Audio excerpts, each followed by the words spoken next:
La France bouge, la saga du jour. Et aujourd'hui, dans cette France bouge consacrée à nos animaux de compagnie, on a eu envie de s'intéresser à cette fédération, celle des chiens d'aveugles, parce qu'en France, 2 millions de personnes déclarent une déficience visuelle. Plus de 200 000 d'entre elles souffrent de cécité complète. Ces personnes sont éligibles à l'obtention d'un chien guide. Pourtant, seulement 1% d'entre elles en bénéficient. Solène Godin, cette fédération, c'est la fédération FFAC, chiens d'aveugles.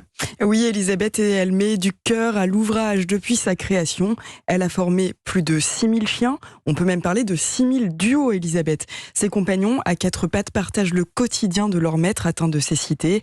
Traverser un passage clouté, prendre le métro, poster son courrier.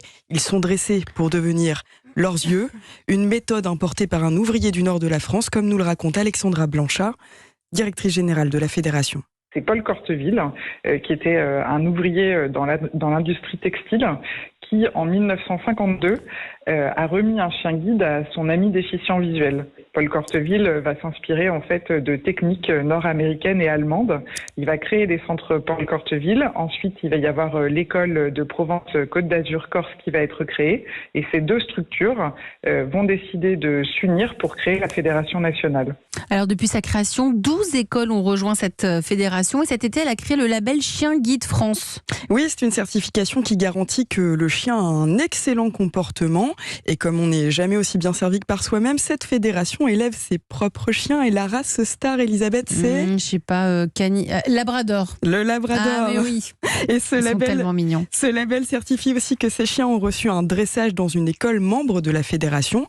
En 50 ans, cet apprentissage a évolué avec l'urbanisation. Vous avez des trottinettes sur la route, vous avez des voitures électriques qu'on n'entend pas arriver, alors qu'avant on entendait, les personnes aveugles ou malvoyantes, entendaient les moteurs des voitures et pouvaient être sûres de traverser au bon moment. Un chien guide va pouvoir vous éviter des obstacles en hauteur parce qu'il est formé pour intégrer la taille de la personne déficiente visuelle et faire en sorte que s'il y a un panneau au niveau de la tête ou des épaules de cette personne, qu'il puisse contourner cet obstacle.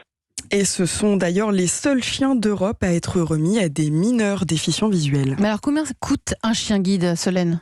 Dressage, frais vétérinaires, croquettes, au total, un chien coûte 25 000 € pendant sa vie de guide, mais ils sont remis gratuitement à leur maître. Les associations de chiens guides d'aveugles vivent quasiment totalement sur la générosité du public. Les personnes qui nous font des dons ou qui nous lèguent une partie de leur héritage ou des assurances vie, on est très vigilant sur le bien-être de nos chiens. Le chien, pendant tout le temps où il est confié à la personne déficiente visuelle, reste la propriété de l'école.